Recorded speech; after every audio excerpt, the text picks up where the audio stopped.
दिया और जलता हुआ परिंदा जमीन से टकराकर टूट गया। ट्रेवर ने मलबे से दस्तावेज निकाले और उन्हें मार्टिन के हाथों में सौंप दिया। मगर जब पैसे की बारी आई, मार्टिन ने मुंह मोड़ लिया, इनाम देने से साफ इनकार कर दिया। इसलिए ट्रेवर ने मार्टिन की बीवी को अगवा कर लिया। ये क्या आफत मचा दी तुमने? और तुम मार्टिन की गाड़ी में क्या कर रहे हो? वो एक घटिया आदमी है, इसलिए हर कोई उसकी पीठ में छुरा घोंपता है। हुआ क्या है? कंजूस हरामी। सच कहूँ तो समझ नहीं आता माइकल, तुम्हारा उठना बैठना ऐसे लोगों के साथ ही क्यों रहता है? ट्रेवर, सवाल का जवाब दो। मैंने उससे बड़ी तहजीब से अपनी मेहनत की कमाई मांगी और जनाब ऐसे भड़के जैसे मैंने उसकी विरासत छीन ली हो। उसे यूं गुस्से में देख मेरा भी सब्र छुट्टी पर चला गया। तुमने उसे मार तो नहीं डाला? जल्लाद समझा है तुमने मुझे? नहीं मारा मैंने उसे। शुक्र है। लेकिन उसकी पत्नी उठा लाया हूँ। ये तुमने क्या कर डाला? मार्टिन की खतरनाक परछाई से बचने के लिए उन्हें शहर छोड़कर गायब होना पड़ा। उसी दौरान ट्रेवर का दिल मार्टिन की पत्नी की ओर झुकने लगा। तुम्हारी नजरें जख्म भी देती हैं और मरहम भी। तुम मुझे शर्मिंदा कर रहे हो। काश हम पहले मिले होते। वक्त को कौन बांध सकता है? मैं तुमसे मोहब्बत करता हूँ पैट्रिशिया।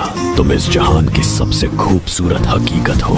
तुम वही सपना हो जिसे मेरी आंखें ढूंढती रहीं। तुम्हें मारना मेरी रूह को जला देगा। इसी बीच स्टीव फिर लौटा। उसने बताया कि विदेशी मंत्रालय के पास एक हथियार है जो पूरे शहर को अपनी मुट्ठी में कर सकता है। स्टीव ने माइकल को एक बार फिर हुक्म दिया और उसे मजबूर किया कि वो उस हथियार को चुराए और उन्हें सौंप दे। सरकार के वफादार कुत्ते फिर लौट आए अपने मनपसंद चमचे के साथ। देशभक्ति करने का मौका सिर्फ खास लोगों को मिलता है। अपने आप को खुशकिस्मत समझो। ओह कमाल है, क्योंकि मुझे बताया गया था कि अगर मैंने तुम्हारी पिछली नौटंकी में तुम्हारा साथ दिया तो हमारे सारे पिछले जुर्म देश प्रेम के जुलूस में धुल जाएंगे। देखो, विदेशी मंत्रालय में कुछ बेईमान लोग हैं और तुम तो बिल्कुल दूध के धुले हो, है ना? देश की भलाई के लिए हमें मजबूरन गंदे तौर तरीकों को अपनाना पड़ता है।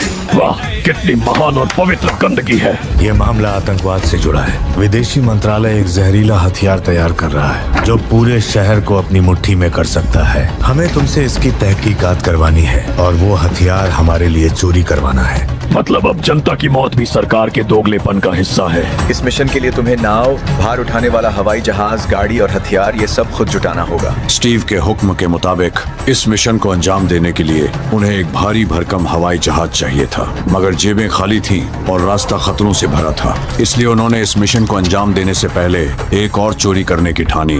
मेरी सलाह को ठेंगा दिखाकर तुमने मार्टिन की बीवी को अगवा किया और अब उसके साथ मोहब्बत की कस्में खाने लगे हो। वो 60 साल की शादीशुदा औरत है। वो 57 की है और उसे लगता है कि मैं काफी ईमानदार हूँ। दुनिया के सबसे खौफनाक दरिंदे के साथ 30 साल की शादी ने उसका मानसिक संतुलन बिगाड़ दिया है और तुम मेरी मुश्किलें आसान करने के बजाय बढ़ा रहे हो। यही तुम्हारी दिक्कत है, तुम सिर्फ अपने बारे में सोचते हो। मुझे अपने परिवार की कमी खल रही है। बकवास मत करो, तुमने उन्हें हमेशा नजरअंदाज किया और अब जब वो चले गए हैं तो तुम्हें उनकी याद आ रही है। बस बहुत हो गया। तुम दोनों मुझे इस पागलपन भरी दुनिया में घसीट लाए हो। अगर बहस ही करनी है तो मुझे अलविदा कह दो। ठीक है, फैसला हो गया। हम बैंक में डाका डालेंगे। कोई सवाल, कोई परेशानी? हाँ, अगर ब्रैड आज हमारे साथ होता तो इस चोरी से उसे इश्क हो जाता, लेकिन उसे तो सलाखों के पीछे अपना पिछवाड़ा घिसना था। ट्रेवर को अपने सबसे जिगरी दोस्त ब्रैड की बेहद याद आ रही थी। न माइकल ने उसे बीते 9 सालों में देखा था, न ट्रेवर ने। फिर भी ट्रेवर यही आस लगाया बैठा था कि ब्रैड जिंदा है, सरकार की किसी अंधेरी जेल में किसी अनकहे जुर्म की सजा काटता हुआ। जब ट्रेवर ने अचानक ब्रैड का नाम लिया तब माइकल ने कोई जवाब नहीं दिया। उसकी खामोशी में कोई राज छिपा था जिसे वक्त ने अब तक ढक रखा था। फिलहाल उन्होंने दिल की बातों को जेब में रखा और डकैती पर ध्यान टिकाया। बैंक लूटा गया। भारी हथियारों और लोहे की ढाल के सहारे वे गोलियों की बौछार से बचते हुए बाहर निकले। फिर उन्होंने एक मालगाड़ी पकड़ी और शहर को पीछे छोड़ते हुए रात के अंधेरों में गायब हो गए। सावधान रहना, गाड़ियों की सख्त जांच हो रही है। अगर जरा भी चुके तो यमराज के दर्शन हो जाएंगे। पैसा लाए हो? जो हाथ लग सका सब ले आए हैं। ठीक है, जनसेवा के मौजूदा तख्ते को देखते हुए ये रहा तुम्हारा हिस्सा। ये एक बहुत बड़ी जीत है। अब मैं चलता हूँ। जैसे ही आतंकवाद के मिशन को हरी झंडी मिलेगी, स्टीव तुमसे संपर्क करेगा। तब तक ऐश करो और अपनी टोली को जंग के लिए तैयार रखो। स्टीव के आदेश का इंतजार करते हुए माइकल और ट्रेवर ने एक मालगाड़ी लूटने की योजना बनाई। ट्रेवर से कहना नायाब मालगाड़ी की तारीख नजदीक है। कौन सी नायाब मालगाड़ी? हमारे सपनों की पटरी पर चलने वाली मालगाड़ी। तुम दोनों कहाँ थे? मोहब्बत का इजहार कर रहे थे। हाँ, पतझड़ का मौसम काफी अच्छा है अपने ही जुल्मगार से इश्क करने के लिए। जुबान संभाल के बात करो। खैर, वो गाड़ी हमेशा से हमारा सपना रही है। कहना क्या चाहते हो? मैं अजीज सोने की बात कर रहा हूँ। इतना सोना कि उस जाहिल मार्टिन का मुंह बंद किया जा सके और तुम्हें शहर में दोबारा घुसाया जा सके। उस गाड़ी में अनमोल सोना था, कला की बेशकीमती धरोहरें थी और हर वो चीज थी जिसकी कीमत करोड़ों में थी। ट्रेवर अपनी बाइक के साथ गाड़ी पर चढ़ा और उसे धकेलता हुआ नदी में उतार लाया। गोलियों की बारिश में वह फौजियों से भिड़ता रहा। उधर माइकल ने उस डिब्बे को ढूंढ निकाला जहां दौलत का खजाना था। एक धमाके के साथ उसने दरवाजा तोड़ा, सोने की एक मूर्ति उठाई और फौजियों को धूल चटाते हुए वहां से भाग गया। ये उस मैक्सिकन सनकी के साथ हिसाब बराबर करने के लिए बिल्कुल ठीक है। मैं उसे ये सोने की मूर्ति दूंगा और तुम उसकी पत्नी से अपना रिश्ता खत्म कर दोगे। वो मेरा फैसला होगा। तुम्हारे फैसलों ने ही मार्टिन के साथ सारा खेल बिगाड़ा था। मेरे फैसले, मेरी मेहनत, मेरी कमाई। तुम अपना इंतजाम खुद करो। अगर तुम मेरे खिलाफ जाओगे तो हमारा सपना कभी पूरा नहीं होगा। कौन सा सपना? 20 करोड़ लूटने का सपना। तुमने कहा था इतनी बड़ी रकम लूटना नामुमकिन है। मैंने नामुमकिन नहीं, बेहद मुश्किल कहा था। यानी खुदकुशी के नजदीक। तुम मौत की लकीर पर चलने से कब से डरने लगे? माना कुछ सालों पहले ये बेवकूफी लगती थी, लेकिन अब लेस्टर और फ्रैंकलिन के साथ हम हर पहाड़ तोड़ सकते हैं। ठीक है, ये सड़ी हुई मूर्ति तुम ले जाओ और पैट्रिशिया को भी। मैं उस औरत की इज्जत करता हूँ, इसलिए उसे जबरदस्ती कैद नहीं करना चाहता। लेकिन अगर उस दरिंदे ने फिर से उसे धोखा दिया तो मैं उसे जिंदा जला दूंगा। ट्रेवर और माइकल एक दूसरे से वादा करते हैं स्टीव के मिशन के बाद वे अब तक की सबसे बड़ी डकैती को अंजाम देंगे। ठीक उसी वक्त स्टीव उनसे संपर्क करता है और विदेशी मंत्रालय से उस जहरीले हथियार को चुराने का हुक्म देता है। मेरे सूत्रों को पूरा यकीन है कि विदेशी मंत्रालय में एक खौफनाक साजिश रची जा रही है। वो इसी गुप्त सुविधा में एक जहरीली गैस तैयार कर रहे हैं और चाहते हैं कि किसी आतंकी हमले में इसे शहर में छोड़ दिया जाए ताकि उन्हें सरकार से बेहिसाब पैसा मिलता रहे। आखिर सत्ता की तिजोरी हमेशा लाशों की कीमत पर भरती है और अगर ये गैस बाहर आई तो पूरा शहर कब्रिस्तान बन सकता है। पांचों ने अपने भेष बदले और नदी के जरिए उस गुप्त ठिकाने में दाखिल हुए।